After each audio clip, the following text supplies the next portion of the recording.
Tingnan natin ang iniinit kong lamig na kanin, guys. Ayan. Ayan na ang lamig na kanin. Marami kaming lamig na kanin, guys.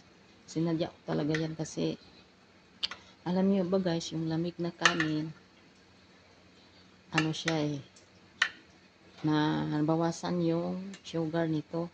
Kaya maganda to sa mga may diabetes. Kasi ang kanin pag bagong saing, nataas sa sugar. Kaya itong gawin nyo, guys. May matirang kanin, palamigin, pagka umugahan, initin. Ayan. Kunti na lang siya ng sugar. Bawas na siya ng sugar. Kaya maganda yung kainin sa mga may mataas na sugar.